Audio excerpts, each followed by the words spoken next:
ignores two things.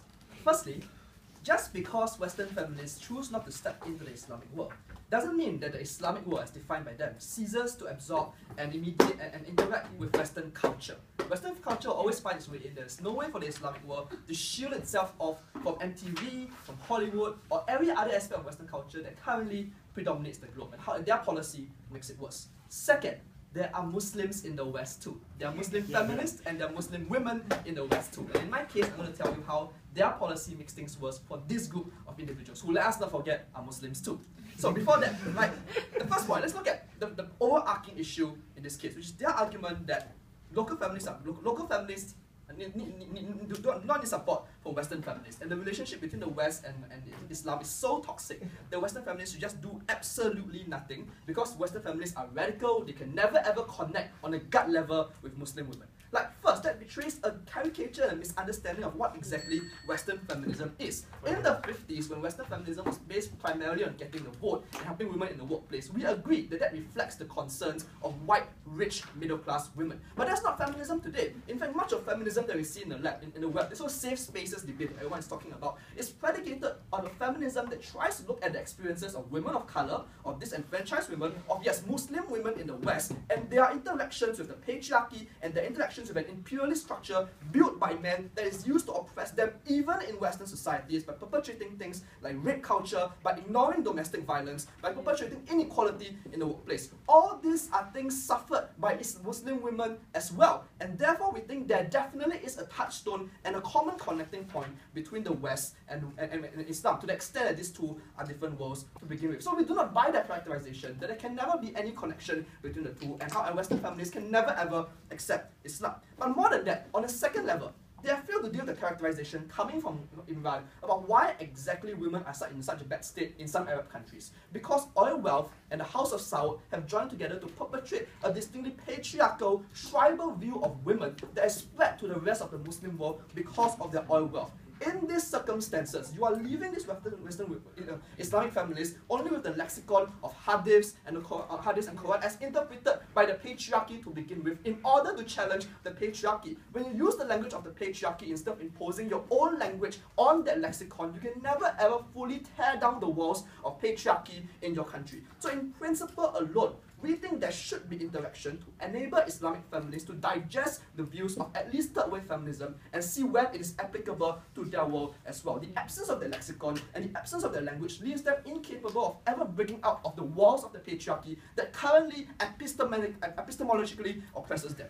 But third, and this is Imran's substantive that's very important, their case essentializes Muslim women, because it assumes that a Muslim woman will always stay a Muslim woman. It assumes that a Muslim world will always stay a Muslim world, or at least everyone there will always do so. We have already given you examples of embryonic examples of Muslim feminists who want to be apostates, who would reject Islam altogether. And the sole response to this is to say, these are fringe elements, they shouldn't even be considered, they are not the bulk. We agree they are a minority. But what is the role of feminism if not to reflect the role of every woman trying to secure their own liberation from the patriarchy? That includes people even trying to reject Islam. And to the extent that these women require help from Western feminists, from family, we think they should do so. The people protesting in Tunisia were taking after the ideals of the same feminine group in the Ukraine as well. There are common experiences. They are calling out to the West to aid them in a common struggle against religious patriarchy, and we should not be abandoning them. No. Let me then move on to the second. And that rebuts the idea that feminists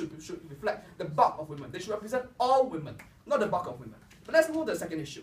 Backlash. The point by intellectually bankrupt thinkers, right? That there will be backlash to feminism, so we should never ever do it because the Muslim world hates the Western world so much that they never accept anything coming from the West.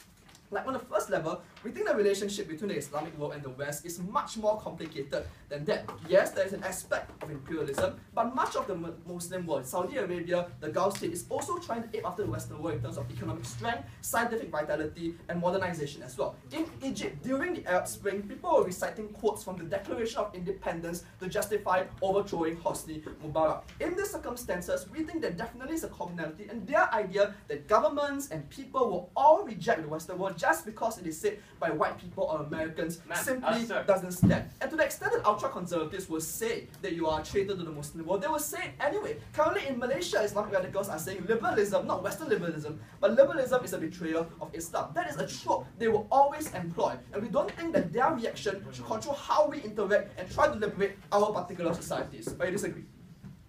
We agree that both sides there's an absorption of information, but today your burden is to defend an active getting involved as setting in the motion. Right? Yeah, so presumably, if you are learning from action, yeah, I got it. You don't have to do it. Okay, I get it. So presumably, if you want to absorb information, you would also like to talk to the person who came up with that information to learn more about it, to try to exchange ideas with that particular person. A one-way exchange is precisely the problem. There's always the West dictating to the Middle East. We think the better solution is precisely interaction between Western feminists and Islamic feminists. But lastly, as Imran said, in the absence of Western feminists going in, it doesn't mean information will not continue to seep in. And this brings me to my first substantive. The idea of how if you don't step in, the situation will worsen. Because Western culture doesn't cease to enter the Islamic world just because you say Western feminists should not do so. Hollywood, MTV will still consume this culture. And the problem, of course, is that you're giving them the bad aspect of Western culture. The objectification, the trivialization of rape, the rape culture that is endemic currently in Western media, but you're not giving them the counterpoint coming from Western feminism. You're not bringing them in to counteract something that is already entering the Islamic world, which means that you're actually weakening and worsening the situation of women in the Islamic world.